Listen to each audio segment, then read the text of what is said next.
নমস্কার বন্ধুরা, কেমন আছেন? আশা করি সবাই ভালো আছেন। আবার চলে এসেছি আপনাদের মাঝে। কালকের লাইভে আপনারা ভালো রেসপন্স করেছেন, তার জন্য সবাইকে ধন্যবাদ।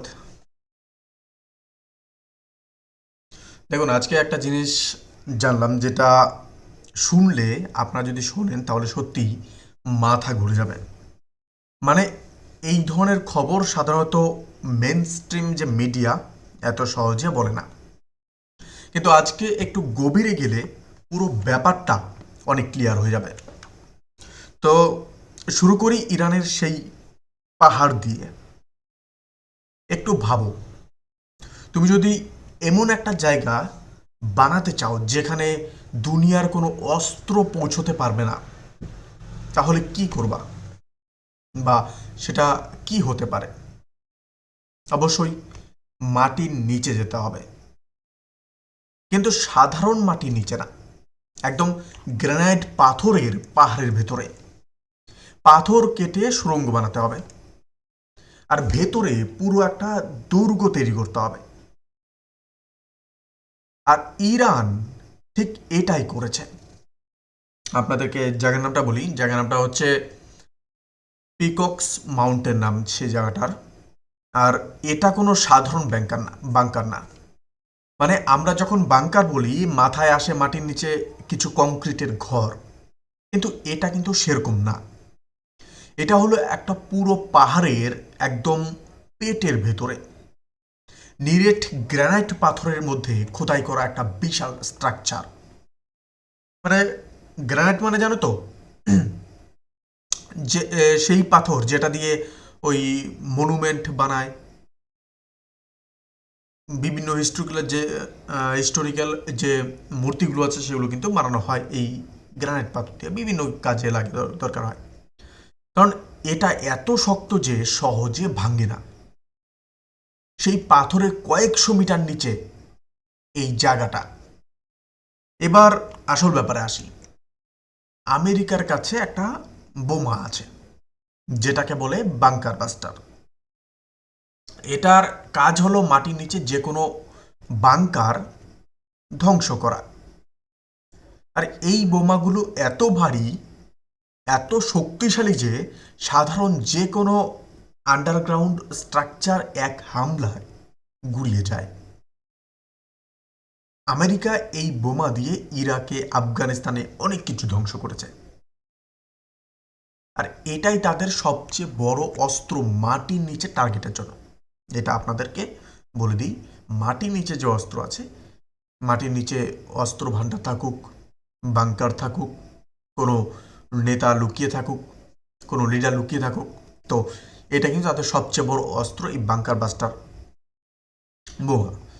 কিন্তু আমেরিকান ইন্টেলিজেন্স নিজেই এখন স্বীকার করতে বাধ্য হয়েছে যে তাদের সেই সবচেয়ে শক্তিশালী বাংকার বাস্টার বোমাও এই পাহাড়ের গায়ে একটা আঁচড় পর্যন্ত কাটতে পারবে না। বোমা গিয়ে ওই গ্রেনেডের স্তরে আছড়ে পড়বে আর ফিউজ হয়ে যাবে, মানে ফেটেই যাবে না ঠিক মতে। একটু ভাবো, একটু কথাটা ভাবো, দুনিয়ার সবচেয়ে ক্ষমতাধর দেশের সবচেয়ে বড় অস্ত্র একটা পাহাড়ের সামনে একদম অকেজো। আর এই বাংকারের ভেতরে ইরান কি করছে জানো? পারমাণবিক বোমা বানাচ্ছে। এবং শুধু বানাচ্ছে না, খুব দ্রুত গতিতে বানাচ্ছে। ইরানের ইউরেনিয়ামের সবচেয়ে বড় মজুদ এখন ওই পাহাড়ের ভেতরে। মানে কাঁচামাল আছে, কারখানা আছে, আর পুরো জিনিসটা এমন জায়গায় যেখানে কেউ হাত দিতে পারবে না। এখন আপনাদের মনে একটা প্রশ্ন জাগতে পারে, বা প্রশ্ন হলো তাহলে উপায় কি? দেখুন, বিশেষজ্ঞরা বলছে একটাই উপায় আছে, গ্রাউন্ড অপারেশন।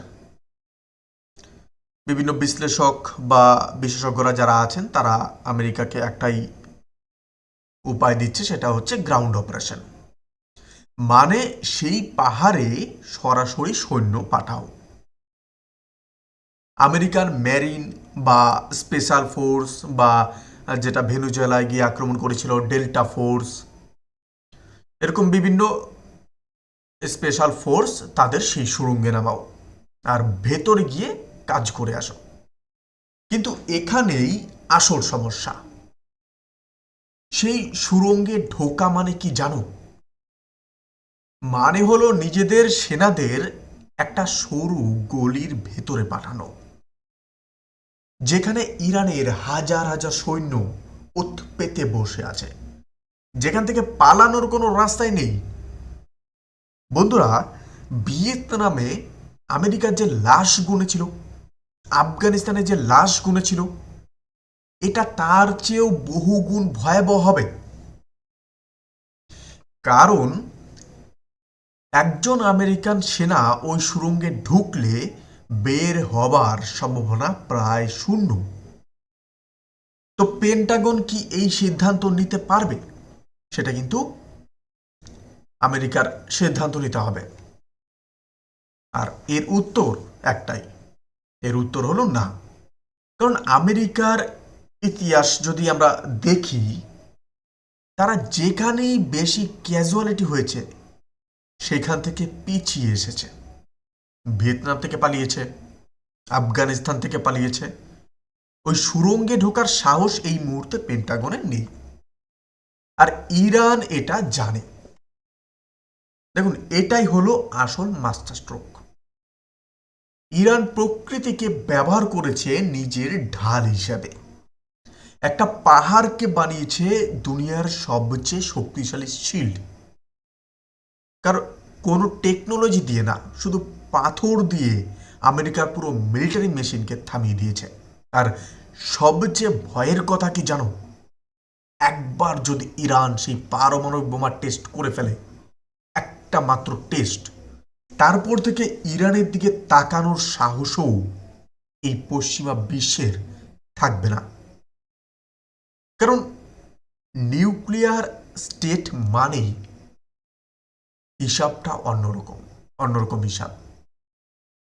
পাকিস্তানকে দেখো, উত্তর কোরিয়াকে দেখো, একবার বোমা হয়ে গেলে সেই দেশকে কেউ আর সরাসরি ছুঁতে সাহস পায় না। তো এই পুরো ব্যাপারটা হলো একটা পার্টের অংশ, যেটা আপনারা বুঝলেন। ঠিক আছে, এবার আপনাদেরকে একটা সবচেয়ে একটা মজার বিষয় আসি। ঠিক আছে, ট্রাম্পের ভণ্ডামি, এটা নিয়ে একটু আলোচনা করা যাক। সেই তো আমরা আলোচনা করলাম পাহাড়ের ভেতরে দুর্গ, সেই বিষয়ে আলোচনা হলো। এবার একটু ট্রাম্পের ভণ্ডামি বিষয় তো আপনাদেরকে বলি। দেখুন, ট্রাম্প কিন্তু আমেরিকার 47তম প্রেসিডেন্ট হয়ে বুক ফুলিয়ে বলেছিলেন যে ইরানের 47 বছরের শাসন শেষ করে দেবেন। কথাটা শুনতে বেশ ভালো লাগলেও সিনেমার কিন্তু অনেকটা ডায়লগের মতো। 47তম প্রেসিডেন্ট, 47 বছরের শাসন শেষ, পারফেক্ট। কিন্তু বাস্তবে কি হলো? ইরান যখন দেখলো আমেরিকার ইসরায়েল সরাসরি ঝামেলায় জড়াচ্ছে, তখন তারা একটা কাজ করলো। সরাসরি মিলিটারি দিয়ে না, সেটা তারা করেছেও, কিন্তু সবচেয়ে বড় চালটা মারলো অন্য জায়গায়, একদম আমেরিকার নরম জায়গায়, মানে অর্থনীতিতে। হরমুজ প্রণালী, আপনাদেরকে 3 দিন ধরে এই টপিক আপনাদেরকে বলেছি যে ইরানের ব্যাপার আসলেই হরমুজ প্রণালীর ব্যাপার আসবেই। তো জানেন তো হরমুজ প্রণালী কি?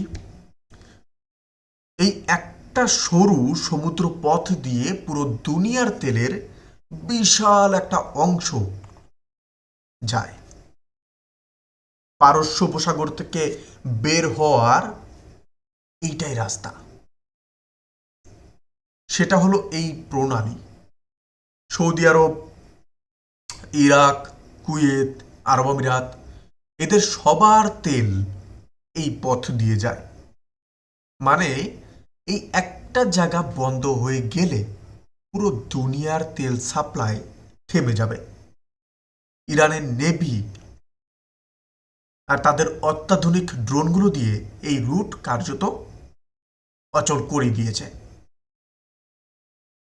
আর এর ফল কি হলো জানেন? মাত্র 1 মাসের মধ্যে আমেরিকায় পেট্রোলের দাম গ্যালনে 65 সেন্ট বেড়ে গেছে।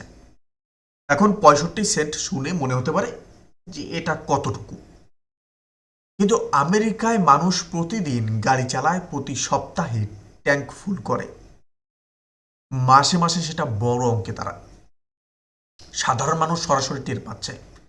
বিশ্ববাজারে তেলের দাম ব্যারলে $100 পার করেছে। আপনাদেরকে এটা প্রপার জানিয়ে রাখি যে আজ $100 ওপরে বিশ্ববাজারে তেলের দাম পৌঁছে গেছে। আমেরিকার স্টক মার্কেট ইতিমধ্যেই পড়তে শুরু করেছে। আর এখানেই আমেরিকার সবচেয়ে বড় দুর্বলতা। আমেরিকান রাজনীতিতে একটা কথা আছে যে it is the economy stupid, মানে শেষমেশ সব কিছুর ওপরে থাকে অর্থনীতি। পেট্রোলের দাম বাড়লে সাধারণ আমেরিকান নাগরিক রেগে যায়, ঠিক আছে, আর আমেরিকান নাগরিক রাগলে ভোটে প্রেসিডেন্টকে সরিয়ে দেয়। হ্যাঁ, এটা হচ্ছে রুলস নাম্বার 1, আর ট্রাম্প এটা খুব ভালো করেই জানে। তো এই চাপ সামলাতে ট্রাম্প কি করলেন, এই প্রশ্নটা এখন জাগে। দেখুন, গতকাল গভীর রাতে American treasury secretary Scott Bessent, সম্ভবত নামটা, আমি যদি ভুল না হই, তিনি ঘোষণা দিলেন যে আমেরিকা রাশিয়ার তেলের উপর থেকে স্যাংশন তুলে নিচ্ছে। এখন একটু থামুন, এই কথাটার ওজন বুঝতে হলে একটু আপনাদের পেছনে যেতে হবে। 2022 সালে যখন রাশিয়া ইউক্রেনে আক্রমণ করলো, আমেরিকা আর পশ্চিমা বিশ্ব বলল রাশিয়াকে একঘরে করতে হবে, শাস্তি দিতে হবে। শুরু হলো স্যাংশনের পর স্যাংশন। রাশিয়ার তেলের ওপর নিষেধাজ্ঞা, রাশিয়ার ব্যাংকের ওপর নিষেধাজ্ঞা, রাশিয়ার অস্ত্র শিল্পের ওপর নিষেধাজ্ঞা। ইউক্রেনকে বিলিয়ন বিলিয়ন ডলারের অস্ত্র দিল পুতিনকে দুর্বল করতে। আর সেই পুতিনের কাছেই এখন ট্রাম্পকে তেলের জন্য হাত পাততে হচ্ছে। 30 দিনের একটা স্পেশাল ওয়েভার জারি করা হয়েছে, মানে 30 দিনের জন্য নিষেধাজ্ঞা উঠিয়ে নাও। সমুদ্রে আটকে থাকা যে রাশিয়ান তেল বিশ্ববাজারে ঢুকুক, দাম একটু কমুক।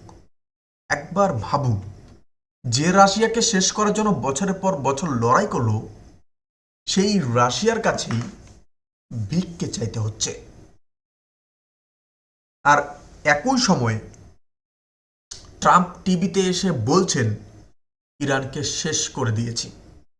মানে একদিকে বড় বড় কথা, অন্যদিকে পুতিনের কাছে মাথা নত। এই দুটো জিনিস একই সময়ে চলছে। এখন আপনারাই বলুন, এটাকে কি বলবো? ভণ্ডামি ছাড়া আর কোনো শব্দ মাথায় আসছে না।